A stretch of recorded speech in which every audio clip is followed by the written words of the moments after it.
बिहार की बात में आज हम बात करेंगे एनडीए को लेकर के। देखिए, एनडीए के सभी घटक दल अपने अपने रूप से मुद्दे को संगठित करके उठा रहे हैं और उसमें खास बात यह है कि जैसे चिराग पासवान मुखर हो गए, अब उनको लग गया है कि दलित कार्ड जो है इस बार चल रहा है और दलित कार्ड को जो है महत्व देना बहुत इंपॉर्टेंट है, क्योंकि इस बार दलित की जो 20% वोट है वो अगर जिस तरफ चला जाएगा यानी उसका झंडा बुलंद है। तो चिराग पासवान उधर चले गए, उपेंद्र कुशवाहा को अपने तरफ लाने के लिए वो पूरा प्रयास कर रहे हैं। जीतन मांझी दलित प्लस जो मुसर समाज के जो भी लोग हैं उनके लिए प्रयासरत हैं और भाजपा का अपना कॉम्बिनेशन है सवर्णों के साथ ओबीसी ईबीसी का, और ऐसा ही नीतीश कुमार का कुछ भी लघु समीकरण जो उनका है सो। तो अब आप देख लीजिए कि उसमें इन सब लोग संगठित होकर के जो अपना प्रयास है वो शुरू कर दिया है और चुनावी शंखनाद की घोषणा जब मोदी जी ने कर दी है तो आप इस बात से समझेंगे कि प्रधानमंत्री की इस घोषणा के बाद सब लोग काफी उत्साहित हैं। उनको लग रहा है कि सर्वे कुछ भी हो। आपको याद होगा कि देखिए, तेजस्वी यादव अभी सीएम के रेस में सबसे आगे चल रहा है। तो मैं आपको एक कहानी याद दिलाना चाहता हूँ। उत्तराखंड का चुनाव था, हरीश रावत मुख्यमंत्री की पहली पसंद थे, उनके आसपास कोई भी नहीं था, धामी वगैरह कोई भी नहीं थे। लेकिन उसके बाद क्या हुआ, उत्तराखंड में कांग्रेस चुनाव हार गई और 2 जगह से खुद हरीश रावत जो है वो चुनाव हार गए। तो आप समझ सकते हैं कि मुख्यमंत्री की पहली पसंद का कितना वैल्यू होता है। और सर्वे ही बता रहा था, जो सर्वे तेजस्वी यादव को दे रहा है। अब चलते हैं दूसरी बात, अटल बिहारी वाजपेयी, उनका जब देहांत हो गया, देहांत नहीं माफ कीजिएगा, कि जब उनकी सरकार चली भी गई उसके बाद भी वो पहली पसंद बने रहे क्योंकि सामने मनमोहन सिंह था। तो आप इससे समझिए कि सामने कौन नेता है। तेजस्वी यादव की जो छवि है उसके सामने कौन सा नेता है, उसकी वो छवि है जिसने बिहार में जो अंधकार था उसको प्रकाश की ओर ले गया। और ये बात सब जानते हैं, 15 साल के लालू के शासन को सब लोग जानते हैं कि जंगल राज की कैसी व्यवस्था थी और किसी व्यक्ति ने नहीं, किसी पार्टी ने नहीं, कोर्ट ने इस बात को कहा था।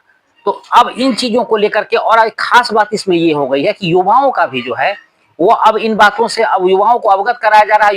युवा भी समझ रहे हैं कि क्या क्या हुआ था और जिस प्रकार से विज्ञापन के कार्यक्रम चलाए जा रहे हैं या जो एनडीए गठबंधन है वो लोगों के बीच में जाकर के जो अपना प्रचार प्रसार कर रहा है उसमें उसको सफलता दिखाई दे रही है और सफलता हाथ लग भी रही है। अब आप देखिए कि एनडीए कैसे एक तरह से संगठित होकर के पूरा व्यवस्था को साधने की कोशिश कर रहा है। नीतीश कुमार कभी प्रधानमंत्री को भोज का निमंत्रण देकर के कैंसिल कर दिए थे, या उस समय नरेंद्र मोदी गुजरात के मुख्यमंत्री थे और प्रधानमंत्री के कैंडिडेट के उम्मीदवार थे। तो आप उसके बाद देखें कि पंजाब का चुनाव हो रहा था और नरेंद्र मोदी नीतीश कुमार एक ही मंच पर थे और दोनों हाथ उठा करके एक बार वहां पर किसी घोषणा में हाथ उठाया गया, इससे नीतीश काफी नाराज हो गए थे। उसी प्रधानमंत्री को, उसी नरेंद्र मोदी को आज जदयू अपने दफ्तर में जगह दे रही है। यानी कि नीतीश कुमार के साथ जदयू दफ्तर में नरेंद्र मोदी का पोस्टर लगना कहीं ना कहीं इस बात को साबित कर रहा है कि प्रधानमंत्री की अब कितनी अहमियत हो गई है बिहार चुनाव को लेकर के। और नीतीश कुमार भी समझते हैं, जिस प्रकार से उनका पार्टी नारा देती है 25 से 30 फिर से नीतीश।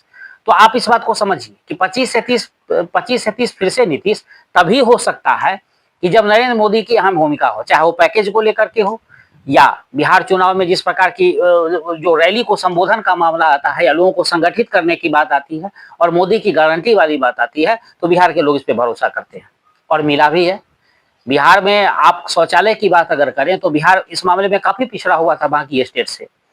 शिक्षा में भी पिछड़ा हुआ था, लॉ एंड ऑर्डर में पिछड़ा हुआ था, लेकिन लॉ एंड ऑर्डर वगैरह तो चलिए नीतीश कुमार ने उसको सुधारा, उस समय नरेंद्र मोदी नहीं थे, लेकिन उनके आने के बाद शौचालय वाली व्यवस्था, शिक्षा वाली व्यवस्था, स्वास्थ्य वाली व्यवस्था में काफी अंतर आया है, काफी सुधार हुआ है। तो इन चीजों को अगर आप देखेंगे, इन तमाम चीजों पर अगर गौर करेंगे तो नरेंद्र मोदी की अहमियत बढ़ गई है। अब चलते हैं चिराग पासवान की, उनका एजेंडा जो भी हो, चिराग पासवान के मन में जो भी चल रहा, उन्होंने भी एक सर्वे कराया था, उससे भी वो काफी गदगद हैं। उनके जीजा जी अरुण भारती हैं, वो भी काफी गदगद हैं। उनको लग रहा है कि इस बार हमारी जो है महत्ता बढ़ेगी और इन तमाम चीजों पर वो ध्यान भी दे रहे हैं। और उनका जो अब उनको दलित वोट की जो चिंता हो रही है वो दलित वोट को साधने में पूरी तरह से लग गए। तो इन तमाम बातों पर का ख्याल एनडीए जो है रख रहा है। उपेंद्र कुशवाहा वहां ज्यादा फोकस कर रहे हैं अपने शाहबाद इलाके से लेकर के बाकी जहाँ कुशवाहा वोटर्स हैं। तो आप देखिए कि एनडीए कहीं से चूक नहीं करना चाहती, क्योंकि सर्वे ने उसे एक तरह से कहिए तो डरा दिया है। तो पार्टी है, सजग रहती है, 24/7 काम करती है। तो इन तमाम व्यवस्थाओं में अगर देखें तो उसके हिसाब से महागठबंधन की तैयारी उतनी मजबूत नहीं है। अभी वैश्य समाज का सम्मेलन हुआ था बापू सभागार में, तेजस्वी यादव ने बुलाया था, लेकिन सीटें भरी नहीं, आधी भी नहीं भरी, क्योंकि हमने कहा था उस कार्यक्रम में कि वैश्य को उन पे भरोसा नहीं हो सकता है, क्योंकि वैश्य समाज ने इस बात को देखा है उनके 15 साल के पिताजी के शासन में कि किस प्रकार से उनके लिए बड़ा ही मुश्किल की घड़ी रही है। तो अगर सभी बातों को मिला जुला के अगर आप गौर कीजिए तो तेजस्वी यादव पर भरोसा करने के लिए जनता के पास अभी युवा चाह रहे हैं कि तेजस्वी यादव पर भरोसा करें, लेकिन जो लोग पुराने लोग हैं या जो महिलाएं हैं खास करके, वो उन पर भरोसा नहीं कर सकती। और अगर बिहार में ज़्यादातर रीजनल लैंग्वेज बोली जाती है, जो यहाँ भोजपुरी है, मगही है, उसके बाद अब मैथिली है, अंगिका है, इन तमाम बज्जिका है, इन तमाम चीज़ों को देखेंगे जिसके अगर इनकी भाषा में बात करें तो महिलाएं जिस प्रकार से प्रतिक्रिया देती है वो काफ़ी उनके लिए चिंता का विषय है। तो आप सब चीज़ को मिला जुला करके देखें तो एनडीए की तैयारी बड़ी जोर शोर से चल रही है और उनको पता है कि चुनाव में क्या चाहिए, वो उसके हिसाब से चल रहे हैं। लेकिन महागठबंधन इस चीज़ को ध्यान नहीं कर रही है, और उनका अगर ध्यान इस बात पे नहीं गया और इस चीज़ को पाटने की कोशिश नहीं की तो उनके लिए बड़ी समस्या हो जाएगी, और समस्या ऐसी होगी कि जो उनका सपना है वो कभी साकार नहीं होगा। तो महागठबंधन को चाहिए कि अपनी सपना को साकार करने के लिए इन तमाम चीज़ों को जल्द से जल्द इनका निपटारा करें।